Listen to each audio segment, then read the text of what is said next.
Il m'a dit, tu sais pourquoi j'aimais être avec toi? C'est parce que je savais que avec ou sans moi, t'allais jamais t'effondrer.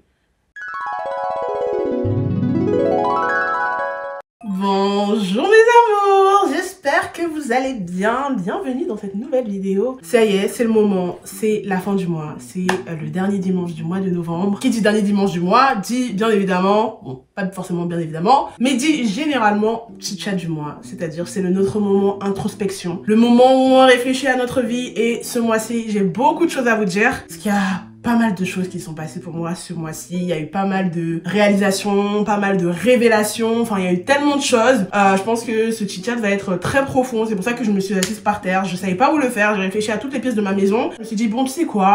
Fais-le en mode pyjama party. Genre, mets ton petit pyjama, assieds-toi à même le sol et puis petit moment skincare. On commence? Je vais commencer par utiliser l'eau pure que j'ai acheté chez Normal. Là, faut savoir que je sors de la douche, donc je me suis douchée, tout est fait. C'est pour ça que j'ai laissé un peu mes cheveux natural. Je me suis déjà nettoyé le visage auparavant avec le gel nettoyant que j'ai également acheté chez Normal. Donc c'est la marque Spotless Skin. Franchement, il rend ma peau tellement douce ce gel nettoyant. Déjà, il nettoie super bien, mais il laisse une douceur sur la peau. Donc une fois que j'ai fini avec le gel nettoyant, je viens du coup passer la brume. Et à l'aide de coton, je viens juste nettoyer pour m'assurer qu'il n'y ait aucun reste de maquillage ou de quoi que ce soit. Regardez-moi cette peau propre, s'il vous plaît. Il n'y a rien sur le coton.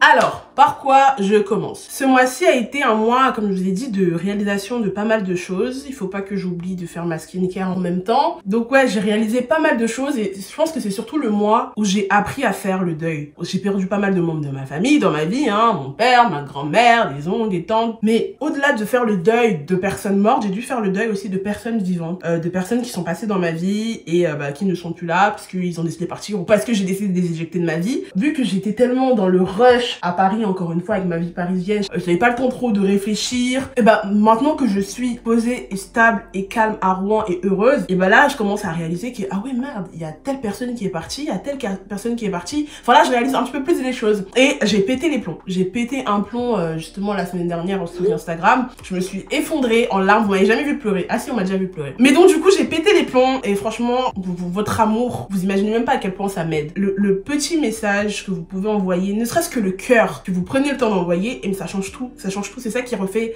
mes soirées parce qu'il faut savoir que je me sens très seule. C'est ce que j'expliquais justement dans cette story, que je me sentais super seule depuis que j'étais rentrée à Rouen. Autant j'étais super heureuse. Je suis heureuse en tout point. Je suis épanouie professionnellement. Je suis même épanouie dans ma vie tout court. Je suis contente de me lever le matin. Je suis contente du contenu que je crée. Je suis contente de vos retours. Je suis contente du fait que ma communauté augmente. Mais à côté de ça, je me sens extrêmement seule. Et je peux pas dire que je suis seule parce que j'ai énormément de gens qui m'aiment et je le sais qu'ils m'aiment. Ils me le disent, ils me le montrent, mais ils sont pas là. C'est-à-dire que ma vie, elle est très virtuelle. J'ai réalisé qu'en fait, à part Ivan, ma meilleure amie, qui est à portée de main, et quelques autres amis que je vois de temps en temps, une fois par mois et encore, la plupart de mes amis, ça se passe derrière l'écran. C'est vrai que c'est toujours beaucoup de FaceTime, beaucoup de messages. Vous êtes là, je sais que vous êtes là, mais ça reste virtuel. Et au bout d'un moment, je manque de ce contact physique avec des êtres humains. Enfin, je peux passer littéralement 4 jours enfermés chez moi. Je ne vois personne, je ne parle à personne. Et c'est pas quelque chose qui me dérange en soi, parce que c'est quelque chose que j'ai voulu, c'est le métier que j'ai choisi de faire. Mais à côté de ça, t'as toujours besoin d'interaction. Chose que je trouvais forcément quand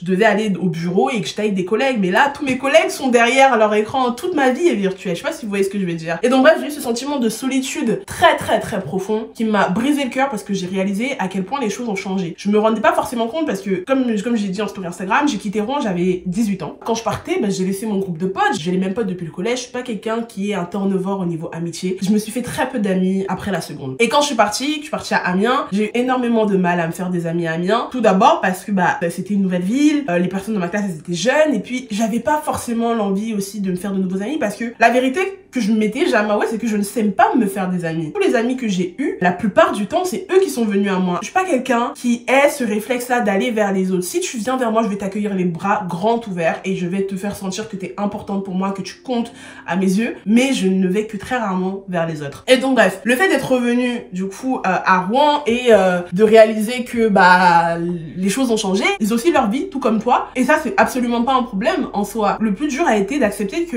on a tous grandi et quand tu pars 3 ans, surtout la période 18-21 ans, c'est une période où il y a énormément de changements. Déjà que mon groupe d'amis s'est totalement dissolu choquée, comme j'expliquais sur Instagram, je suis la seule qui suis encore pote avec chaque personne individuellement parce que quand ils ont eu leurs problèmes entre eux, je n'étais pas là. Il y a plus ce truc où on fait des grosses soirées ensemble, on s'amuse ensemble, on dort ensemble, enfin le fait de devoir tous se voir chacun individuellement, ça pèse aussi parce que je peux pas non plus me remémorer des souvenirs, je peux pas ressasser le passé avec mes amis parce qu'ils ne parlent plus à mes autres amis. Et puis il faut trouver de nouveaux sujets de conversation. C'est vrai que je fais un métier pas commun, j'ai un train de vie qui n'est pas exceptionnel, loin d'être exceptionnel, mais j'ai pas le train de vie, on va dire, d'une fille de 21 ans lambda. Je ne vais pas en cours, je travaille, mais je n'ai pas de travail avec des horaires fixes où je dois me lever tous les jours à la même heure. Je peux me permettre de meubler un appartement entier et d'avoir de bons meubles. Je peux me permettre de voyager quand j'en ai envie et quand je me donne les moyens de voyager. Je peux me permettre tellement de choses que mes amis, par exemple, ne peuvent pas. Et parfois, c'est vrai que c'est assez frustrant parce que j'ai des envies qui vont avec mon train de vie et eux, ils ne peuvent pas les suivre. Donc, je me retrouve à faire beaucoup de choses toute seule, en fait. Et même si j'adore ma compagnie, et même si je m'aime, et même si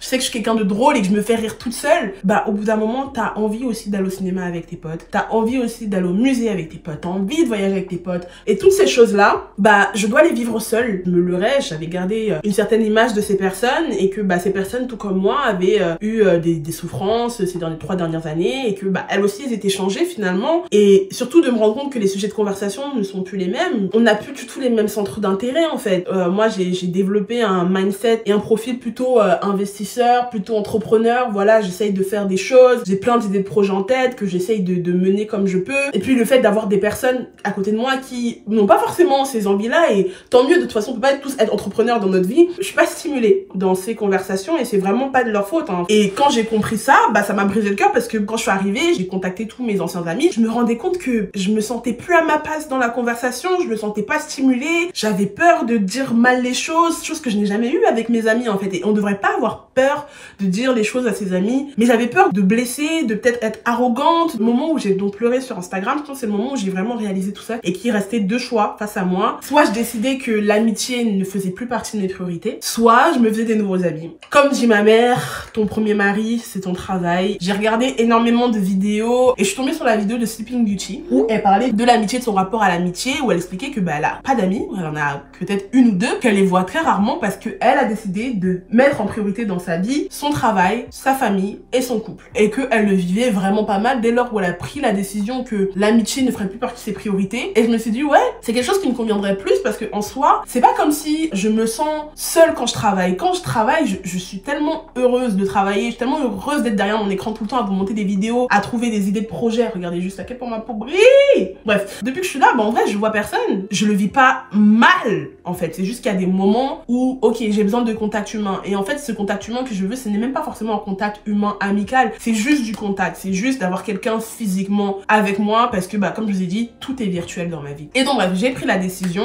de tout simplement ne plus mettre l'amitié en priorité dans ma vie. Je pense que j'avais besoin de juste extérioriser, de pleurer un bon coup pour comprendre. Et je pense que c'était vraiment des larmes de deuil. C'est normal, c'est le cours de la vie. Voilà, on peut pas garder tous nos amis éternellement. Il y a des personnes qui sont juste faites pour passer dans nos vies et puis partir. Je les aime toujours de tout mon cœur, mais c'est juste que je vais plus mettre autant d'efforts.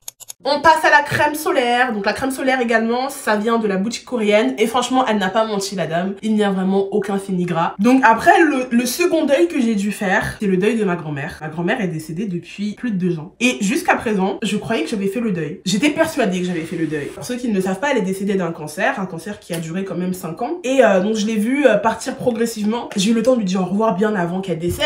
C'est vrai que une fois qu'elle est partie, tout s'est enchaîné dans ma vie. J'ai déménagé 5 fois, comme vous savez. Je suis partie faire mes études, je suis revenue, je suis repartie, je suis revenue. C'est tellement de choses qui font que je n'ai pas vraiment le temps de penser réellement à elle et à ce qui s'était passé, et à la relation qu'on avait. Et depuis que je suis revenue à Rouen, et encore une fois que je suis en paix avec moi-même et je suis en paix tout court, j'ai souvent des flashbacks. Le jour de la Toussaint, je suis partie, j'ai acheté des fleurs, je suis partie au cimetière et tout. Et en allant au cimetière, dans le bus, j'ai eu des flashbacks. Ça m'a fait chialer dans le bus. Mais littéralement, j'arrivais pas à me calmer. Je me suis rendu compte que, en fait, mon deuil n'était peut-être pas totalement fini. J'ai aucun regret par rapport à ma relation avec elle, hein. Aucun, pas du tout. Je pense que j'ai fait du mieux que j'ai pu. J'ai hérité peut-être de beaucoup plus que son nom et de son prénom dans ma vie. Plus je grandis, plus je vieillis, plus je vois ma grand-mère en moi. C'est très très étrange. C'est juste pour dire que on fait jamais vraiment le deuil en fait. Même 2 ans et demi après, moi qui pensais en avoir terminé avec cette histoire de deuil, et non, me voilà qui me retrouve encore à pleurer de temps en temps. Le troisième deuil que j'ai dû faire, c'est le deuil d'une relation que vous allez crier.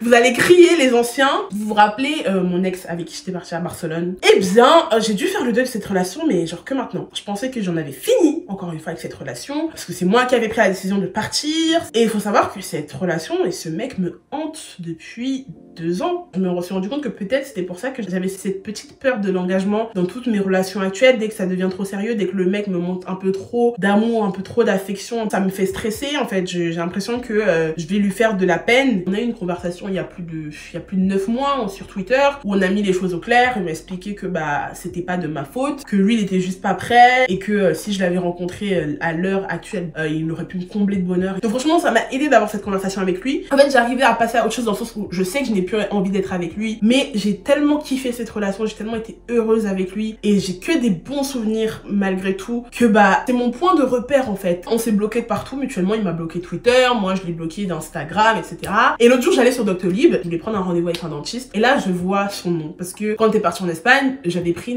les rendez-vous pour nos tests PCR ensemble, donc j'avais toutes ses coordonnées. On m'aurait donné cet accès à lui il y a encore 10 mois, peut-être que j'aurais craqué et peut-être que j'aurais appelé, peut-être que j'aurais envoyé un message, peut-être que j'aurais fait quelque chose. Mais là sur le coup j'ai juste vu, ça m'a fait sourire et j'ai rien fait. Et c'est là que je me suis dit, waouh!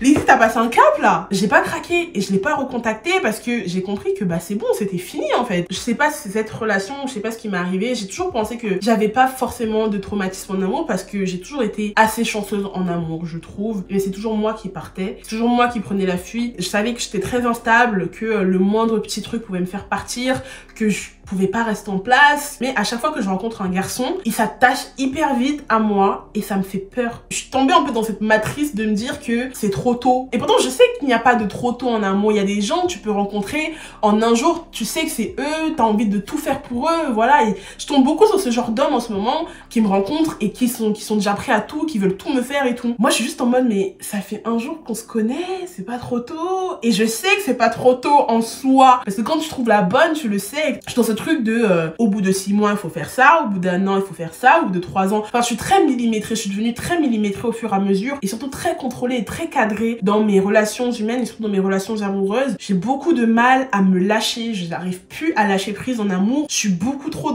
limite dans le calcul en fait. Je suis attentive au moindre mot, à la moindre parole, au moindre geste, au moindre acte. Et je suis pas tombée sur des pervers narcissiques, mais je sais pas pourquoi j'ai développé ce mécanisme de défense où je me surprotège et parfois ça me fait chier parce que j'ai juste envie de kiffer et de retrouver cette philosophie que j'avais à l'époque quand j'avais 17 ans, 18 ans où j'étais en mode moi je veux juste être amoureuse et tant pis si j'ai le cœur brisé à la fin, mais parce que le sentiment d'être amoureuse c'est tellement un sentiment fort, un sentiment beau, mais je n'arrive plus à juste me laisser aller en fait parce que je me dis j'ai pas envie de m'effondrer en fait. J'ai pas envie que quelqu'un vienne et gâche tout et que je m'effondre et que je n'arrive pas à me relever. Même si justement l'ex dont je vous parlais, dont j'ai réussi pas à faire le deuil, m'a justement dit cette chose lors de notre dernière conversation. Il m'a dit tu sais pourquoi j'aimais être avec toi, c'est parce que je savais que avec ou sans moi t'allais jamais t'effondrer. Quand il m'a dit ça, ça m'a tellement brisé, enfin ça m'a fait chaud au cœur, ça m'a brisé le cœur parce que vous savez des fois j'ai juste envie d'être vulnérable, j'ai juste envie de m'effondrer aussi. Ça fait plaisir hein, quand on me dit tout le temps t'es fort, t'es fort, t'es fort, t'es fort. Et je pense que j'ai déjà parlé de ce sujet là dans une de mes vidéos, mais parfois j'en ai juste marre d'être forte et parfois j'ai juste envie d'aussi m'effondrer, mais m'effondrer réellement parce que moi mes effondrements ils durent toujours une journée et le lendemain je repars au taquet parce que je sais que je suis seule face à moi-même. Et quand il m'a dit ça, ça m'a encore fait plus de mal parce que je me suis dit ok,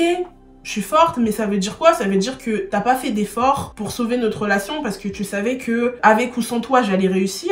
Je l'ai pris comme ça, même si je sais très bien que ce n'est pas ce qu'il voulait dire. Et ce qui fait que, bref, j'ai pas envie de tomber sur cette personne qui va réussir à faire que je m'effondre totalement. De toute façon, je suis toujours en train de travailler sur moi, toujours en train de travailler sur mes traumatismes enfouis. Il y a encore tellement de choses que je découvre tous les jours par rapport à mon enfance que je peux malheureusement pas raconter sur internet. La vie est très bizarre, la vie est très étrange, il se passe tellement de choses. On en apprend tous les jours, on pense être guéri mais on guérit jamais vraiment en fait. Ça reste juste enfoui quelque part au fond de nous. La seule chose à faire, c'est vraiment pas de se culpabiliser, de toujours se dire que on a fait de notre mieux, on fait ce qu'on peut sur cette terre pour survivre, pour aider, pour aimer. On peut pas tout faire parfaitement tout le temps, on peut pas tout faire correctement, on peut pas être irréprochable, mais tant qu'on donne ce qu'on a et qu'on fait les choses avec le cœur, sincèrement, je pense que c'est ce qui compte le plus, c'est ce que j'essaye de faire. Voili voilou où j'en suis. C'est tout ce que j'avais à dire pour cette vidéo. J'espère qu'elle vous aura plu. Et on se fait de gros bisous. C'est la dernière vidéo du mois de novembre. On se voit pas la semaine prochaine parce que les vlogmas commencent. Et oui, je vais vous faire des vlogmas. La team Insta le savait déjà. Mais pour la team YouTube, je l'annonce officiellement, il y aura des vlogmas. J'espère pouvoir tenir les 24 vidéos jusqu'à Noël. Du coup, on se voit directement le 1er décembre. Je vous fais de gros bisous. Et on se dit à décembre pour une nouvelle vidéo. Bisous mes amours. Mouah.